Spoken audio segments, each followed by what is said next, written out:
কালীপুজোর উৎসবের মাঝে খাদ্যে বিষক্রিয়ার ঘটনায় চাঞ্চল্য।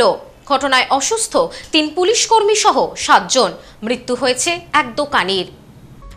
কালীপুজোর আনন্দ উৎসবের মাঝেই খাদ্যে বিষক্রিয়ার ঘটনায় চাঞ্চল্য ছড়ালো পূর্ব বর্ধমানের আউশ গ্রামের তকিপুর এলাকায়। ঘটনায় অসুস্থ ৩ পুলিশ কর্মী সহ ৭ জন, মৃত এক দোকানি। স্থানীয় সূত্রে জানা গিয়েছে, প্রতি বছর জম দ্বিতীয়ার পরের দিন তকিপুর বড় কালী মায়ের বিসর্জন উপলক্ষে মেলা বসে এলাকা জুড়ে। বিপুল ভিড় সামলাতে পুলিশ বাহিনী মোতায়েন থাকে। পুজো কমিটির পক্ষ থেকে ডিউটিতে থাকা পুলিশ কর্মীদের খাবারের ব্যবস্থা করা হয়।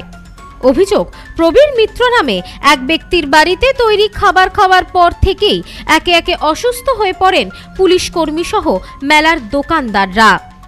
এই ঘটনায় যথেষ্ট চাঞ্চল্য ছড়িয়েছে এলাকা জুড়ে। জানা গেছে, মৃত দোকানির নাম নরেশ পণ্ডিত, বয়স ৪৫ বছর। হাওড়ার বেলুরের বাসিন্দা তিনি। প্রতি বছর তিনি তকিপুর কালীপুজোর মেলায় ট্যাটুর দোকান দিতেন। এদিন খাবার খাওয়ার পর থেকেই তিনি অসুস্থ বোধ করতে থাকেন।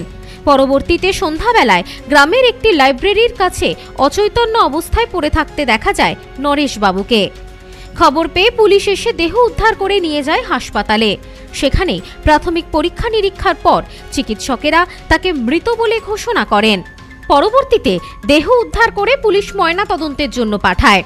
এই ঘটনাকে কেন্দ্র করে এলাকায় শুরু হয়েছে ব্যাপক চাপানুতর। এই বিষয়ে গৃহকর্ত্রী রেখা মিত্র জানান, আমাদের বাড়ির খাবার খেয়ে কেউ অসুস্থ হয়নি, আর যিনি মারা গেছেন তিনি আমাদের বাড়িতে খায়নি। প্রায় ২০ বছর ধরে এইভাবেই খাইয়ে আসছি আমরা, কখনোই এমন কিছুই ঘটেনি। ৫৫ জন খাই, আমি ২০ বছর ধরে খাওয়াচ্ছি। কালকে রাতেও আমার 10টা পুলিশ খেয়েছে, আজকে দিনেও আমার 11টা পুলিশ খেয়েছে। আজকে দিনে আর কে খেয়েছে? না, শুধু পুলিশ। খালি পুলিশ তো পুলিশ খেয়েছে। পুলিশ কি অসুস্থ হয়েছে খেয়ে এরকম কিছু? কালকে রাতেও 10টা পুলিশ খেয়েছে, আজকে রাতেও সেই 11টা পুলিশ খেয়েছে, কোনো অসুস্থ নেই। আর ২০ বছর ধরে আমি করছি এটা। আর ওই খাবার আমার ছেলে এখানে বসে একই খাবার ওখানে টেবিলে যাদের খেতে দিয়েছি, এখানেও ওখানে ৫ জনকে খেতে দিয়েছি। তার মধ্যে 3 জন সুস্থ আর 2 জন অসুস্থ। 3 জন এখানে মেলা করছে, ট্যাটুওয়ালারা। একজন মেলা কর্মী কি মারা গেছে এরকম শুনেছেন কিছু? আর সে আমাদের বাড়িতে খায়নি, সে বড়বেলুনে মেলা করছিল।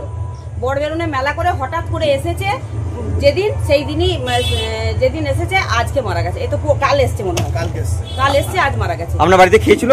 না, সে খাবে কোথা থেকে? সে তো বড়বেলু চিনি না, তো সে নতুন। অন্যদিকে এই বিষয়ে মেলায় অংশ নেওয়া এক দোকানদার রিন্টু শেখ বলেন, প্রত্যেকেই ওই মিত্র বাড়ির রান্না খেয়েছিল। খাওয়ার পর থেকেই অনেকের বিভিন্ন রকম অসুস্থতার লক্ষণ দেখা গিয়েছে। সকাল থেকেই নরেশ বলছিল পেটে ব্যথা করছে, বমি হচ্ছে। পরবর্তীতে লাইব্রেরির সামনে অচৈতন্য অবস্থায় তাকে পাওয়া যায়। শরীর অসুস্থ ছিল, খাবারের পয়জন নাকি ফুড পয়জন হয়েছে বললো। হ্যাঁ, ওই নিয়ে ওই কাল থেকে অসুস্থ ছিল, আজকে মারা গেছে। এই পাশের এইখানে কোথাও খেয়েছিল কার বাড়িতে। হ্যাঁ হ্যাঁ, সবাই যত লোক আসে ওই বাড়িতেই খাওয়া দাওয়া করে। হ্যাঁ, পয়সা দেয়। প্রায় লোকই খায়। কি মনে হচ্ছে মারা গেছে খাবার খেয়ে? হ্যাঁ, ওটাই তো বলছে। যে মারা গেছে তার নামটা আমি সঠিক জানি না। ঘটনা তদন্তে নেমেছে আউশগ্রাম থানার পুলিশ। তদন্তকারীদের দাবি, ময়না তদন্তের রিপোর্ট সামনে এলেই মৃত্যুর প্রকৃত কারণ জানা যাবে। খাবার খেয়েছে, কোথায় খেয়েছে আমরা কি করে জানবো? আমরা বাইরের লোক ধরুন মেলায় এসেছি। লোকটা কি সিমটম দেখা দিয়েছিল সকাল থেকে? সকাল থেকে ও বমি করছিল আর ওর পায়খানা হচ্ছিল, পায়খানা আর বমি হচ্ছিল। আর ও আমাকে সকালে বলছিল এরকম ব্যাপার, ওর বাড়ির লোক এসেছিল। বাড়ির লোক ও বললো যে আমার বাড়ির লোক আসছে, আমি বাড়ি চলে যাবো। ও কানের বিক্রি করে আমার পাশে শুয়েছিল। দিয়ে ওই লোকটা আমরা এখানে মাল বিক্রি করছি আর ওখানে শুয়েছিল, মারা গেছে। ওটাই অতটুকু। এখানেই মারা গেছিল? হ্যাঁ, এখানেই মারা গেছে, মেলাতেই। ওই আপনার ওই কি বলে ওটা, আরে পোস্ট অফিস আছে ওখানটায়। অন্যদিকে বিষক্রিয়া না অন্য কিছু, তার প্রকৃত কারণ জানতে ঘটনা তদন্ত শুরু করেছে পুলিশ। এমন ঘটনায় যথেষ্ট আতঙ্ক ছড়িয়েছে এলাকা জুড়ে।